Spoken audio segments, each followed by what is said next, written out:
तो हम पहले फोकस करेंगे कि हमें स्टार्ट कहाँ से करना है। So let's start with our new project and integrating a Flutter app. तो फ्लटर ऐप पे जैसे क्लिक करेंगे तो सबसे पहले बोल रहा है फायरबेस को अपने यहाँ पे ऐड करना है। तो जैसे कि ये Firebase C L I install करने को बोल रहा है। फायरबेस सी एल आई हो सकता है कुछ लोगों के पास इंस्टॉल ना हो। So let's go to that document. C L I basically command line interface होता है, नोट कर लीजिएगा, ठीक है। तो यहाँ पे आप देख सकते हैं उन्होंने प्लेटफॉर्म के अलग अलग कॉन्फ़िगरेशन दिया। मेरे पास मैक है तो मैक में जाऊँगा, आपके पास विंडो तो विंडो में जाइए। सो विंडोज़ के अंदर आप देख सकते हैं ये बाइनरीज हैं। आपके पास जस्ट आपको npm का पैकेज इंस्टॉल करना होता है। तो स्टैंड अलोन करने का ये डाउनलोड इस तरीके से होगा। उसके पास आप फायरबेस की कमांड आ जाएगी, आपके पास चल जाएगा। npm आपको करना है तो ये उसकी गाइडलाइन है। सो इसमें ज़्यादातर टाइम नहीं दे रहे, सो आप लोग फॉलो कर लीजिएगा। अगर आप लोगों को तकलीफ़ आती है तो मैं बैठा हूँगा, इसमें कोई से बड़ी बात नहीं। जस्ट आपको फायरबेस टूल्स इंस्टॉल करने होते हैं और आगे बढ़ना होता है, ठीक है। इसको क्लोज करते हैं। सेकंड, फ्लटर एस डी के स्टार्ट करना, ये तो डेफिनेटली है। उसके बाद फ्लटर प्रोजेक्ट क्रिएट करना, मैंने अभी फ्रेश प्रोजेक्ट एक क्रिएट किया हुआ है। सो नेक्स्ट करते हैं। अब यहाँ पे ये बता रहा है कि आपको इंस्टॉल एंड रन करना है ये फ्लटर फायरबेस की सी एल आई, जो हमने अभी ऊपर फर्स्ट स्टेप में किया था वो इंस्टॉल आपने जब कर लिया then this command will be able to run. तो हम इसको कॉपी करते हैं और हमारे वी एस कोड में आते हैं और वी एस कोड में आके हम यहाँ पे ये कमांड सर्च कर लगा देते हैं। सो ये कमांड जैसे रन हो रही है बेसिकली फ्लटर फायर की जो सी एल आई है पैकेजेस हैं वो इंस्टॉल कर रही है हमारे इस एनवायरनमेंट के अंदर। इस एनवायरनमेंट पे अभी इंस्टॉल हो गया। तो हम आगे जाते हैं कि अब सेकंड कमांड हमें करनी है कि ये प्रोजेक्ट हमें कॉन्फ़िगर करना है। अब ये तब चलेगा जब आपने फायरबेस हमारे आपके सी एल आई में आपने लॉगिन की होगी। अब सी एल आई में लॉगिन कैसे होती है, जब आप इसमें इंस्टॉल करते हैं N P M install Firebase tools, ये जो कमांड ऊपर नज़र आई थी ना इंस्टॉलेशन पे, ये आप करेंगे तो उसके बाद आपको लॉगिन करना पड़ता है। तो लॉगिन करने के लिए कमांड ये है फायरबेस लॉगिन। तो ये आप फायरबेस लॉगिन चलाएंगे तो आपके पास ये लॉगिन कराएगा।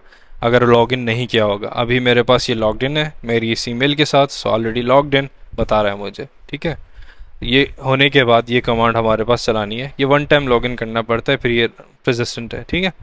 तो ये हमें अभी प्रोजेक्ट कॉन्फ़िगर करना है हमारे एंड्रॉयड और आईओएस पे। जी, क्वेश्चन है किसी का? माइक किसने खोल दिया? अच्छा, सुबह आपने माइक खोल दिया था। कोई क्वेश्चन है तो पूछा। सर आप अभी कल फायर बेस पे हैं या किसी और स्क्रीन पे भी काम कर रहे हैं? आई मीन वीएस कोड खोला हुआ है? वी एस कोड हाँ खोला हुआ है, नज़र नहीं आ रहा? सर हमें शो नहीं होगा, नहीं। अरे बता दो देते भाई। चलो मैं दोबारा शेयर कर रहा हूँ। Share screen entire. ओके, अच्छा वी एस कोड नज़र आ रहा है, ठीक है। सो ये कमांड्स मैंने चलाई थी दो तीन जो बता रहा था। तो फायरबेस लॉगिन करेंगे तो आपको बताएगा, मैं दोबारा दिखा देता हूँ यहाँ पे, ठीक है। सो npm वाली कमांड चला के फर्स्ट टाइम आपको फायरबेस लॉगिन करना होता है। फायरबेस लॉगिन करेंगे तो आपको ब्राउज़र पे ले जाएगा और आपकी जीमेल पे आपको लॉगिन करा देगा। लॉगिन करने के बाद आपको ये कमांड रन करनी है जो हमें अभी यहाँ से मिली थी, ये वाली कमांड सेकंड। ये यहाँ से कॉपी करके आपको यहाँ पे रन करनी है। अब ये कमांड करेगी क्या, ये आपके जो प्लेटफॉर्म्स है ये फायरबेस के साथ कॉन्फ़िगर कर देंगे, ठीक है। अभी हमारे पास रन हो रही है।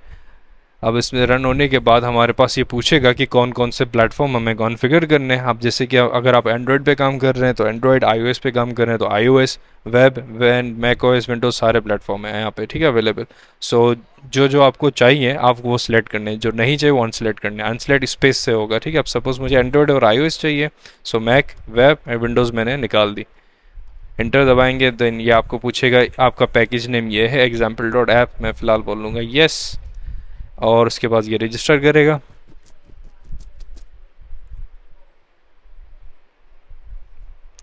ठीक है, इसने बताया है कि failed create fibre start and run A command, ये इसने फेल कर दिया। क्यों कर दिया? लॉग्स इसने दिया हुआ ये। अब इसमें ये बता रहा है invalid argument, http tools task authorise we user cache flat to create Android app, create messaging C logs debug for more. अच्छा, एंड्रॉयड का रजिस्ट्रेशन इसमें फ़ेल हो गई। आईओएस की देख लेते हैं हुई है या नहीं। आईओएस की भी फ़ेल हो गई, चलो देखते हैं क्यों हुआ। एंड नेक्स्ट, ये इनका कोड कॉपी कर लेते हैं इन कंटिन्यू टू कंसोल।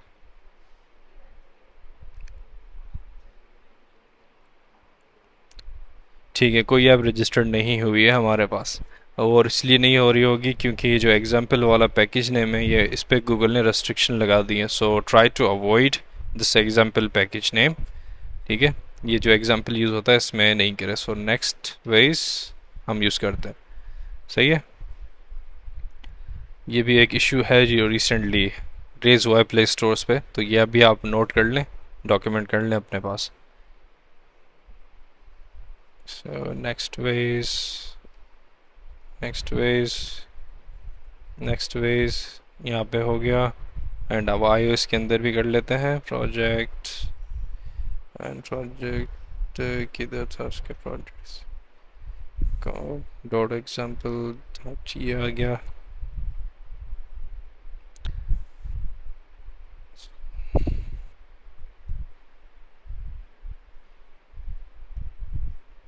इसमें मेक श्योर कीजिएगा कि सेंसिटिवनेस का ख्याल करें, केस सेंसिटिव का, ये सब चीज़ों का।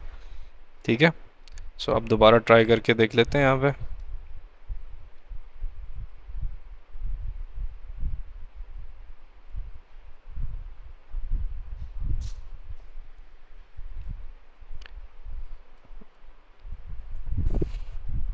अच्छा, दोबारा यस आ रहा है एप्लीकेशन आईडी में, अभी भी यहाँ पे एक जगह आ रहा होगा, वो है हमारा मेन के अंदर तो नहीं है। इस ग्रेडल बिल्ड कहाँ गया? सर ये मैन्युअली यहाँ पर टाइप करना पड़ेगा पैकेज नेम।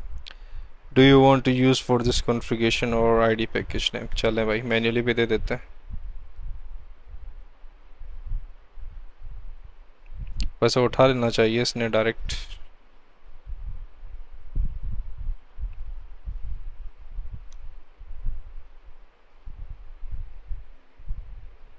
सही है भाई, थैंक यू। किसने बताया था ये?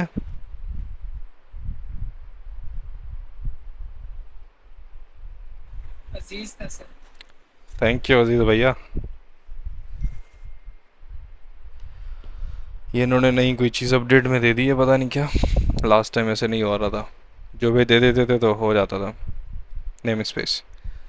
इस चीज़ का खास ख्याल रखना, एग्जाम्पल जो आगे हम पब्लिश करते हैं ना, तो पब्लिशिंग में मसला करती है, एग्जाम्पल अब एक्सेप्ट नहीं होती। ठीक है ना, सो जिन जिन के पास एग्जाम्पल है, सो मेक श्योर जब वो डिलीवर करें तो वो चेंज हो जाए। ठीक है ना, सो जैसे ही हमारा हो गया एंड वी सी इन्होंने एक फ़ाइल क्रिएट कर दी है ये हमारे पास लिब के अंदर फायरबेस ऑप्शंस की, जिसके अंदर इन्होंने यहाँ पे हमारे पास प्लेटफॉर्म्स दिए हैं। एंड्रॉयड का भी इन्होंने कॉन्फ़िगर कर दिया, बाकी हमने जो कॉन्फ़िगर नहीं किए वो देखें, उन्होंने अनसपोर्टेड की एक एक्सेप्शन यहाँ पे दी हुई है। अब ये एरर इसलिए आ रही है क्योंकि हमने फायरबेस कोर का पैकेज नहीं डाला हुआ पबडेव के अंदर। सही है, तो अब हम हमारी फायरबेस लिंक तो कर दी हमने, लेकिन इसका प्लगइन्स नहीं डाले। तो प्लगइन्स डालते हैं, सबसे पहले हमारा फायरबेस कोर डाल देते हैं। ठीक है, और सेव करते हैं। अच्छा, इस प्रोजेक्ट में मैं गेटेक्स यूज़ करने वाला हूँ, सो थोड़ा सा उससे फेमिलियर हो जाएं, क्योंकि प्रोवाइडर में काफ़ी लेंथी हो जाता है कोड और गेटेक्स पे स्मॉल होता है, थोड़ा सा छोटा हो जाता है। तो गेटेक्स हम यूज़ करेंगे आज से अगर न्यू प्रोजेक्ट्स में अगर रिलायबिलिटी आपको लानी है, ज़्यादा स्पीड से काम करना है तो। ठीक है, ये हो गया हमारे पास गेटेक्स एंड फायरबेस कोर हो गई, और जो एरर्स थी वो हमारी चली गई। अब हम क्या करते हैं, हमारे पास ये iOS सिमुलेटर पे मैं रन करता हूँ। अब iOS के लिए ये भी नोट कर लें, जब भी आप काम कर रहे हैं ना, सो फर्स्ट जब प्रोजेक्ट क्रिएट होता है iOS के लिए, आपको उसके फोल्डर के अंदर कमांड लाइन में जाना पड़ता है, cd करके iOS, उसके अंदर आपको पॉड इंस्टॉल करना पड़ता है। ये क्या होता है बताता हूँ। और ये ARM बेसिकली मैंने अपनी कमांड बनाई हुई है। अच्छा, ये क्या बोल रहा है, dot compiled for port version, they required minimum development. ठीक है, अब welcome to the port files. ठीक है, जैसे एंड्रॉयड में ग्रेडल्स हैं, यहाँ पे आपके पास पोर्ट हैं, और ये दोनों आपके लिए सर दर्द हैं। ठीक है, सो ग्रेडल में तो आप वर्जन्स यहाँ पे मैनेज कर लेते हैं अपने पास। ठीक है, सो iOS के लिए आपको साथ पे iOS की भी ट्रेनिंग हो रही है, नोटिंग कर लें। सपोर्ट फाइल में ये बोल रहा है जो मिनिमम वर्जन है iOS का वो ऐसा सेलेक्ट किया जिसमें आपके फायरबेस का वर्जन सपोर्टेड नहीं है। सो ये लाइन अनकमेंट करना है। सो अभी कम से कम 16 वर्जन देना है iOS का आपको, क्योंकि इससे पीछे वाले डिवाइसेस iOS के अब नहीं चलते। सो उसके पोर्ट इंस्टॉल करते हैं।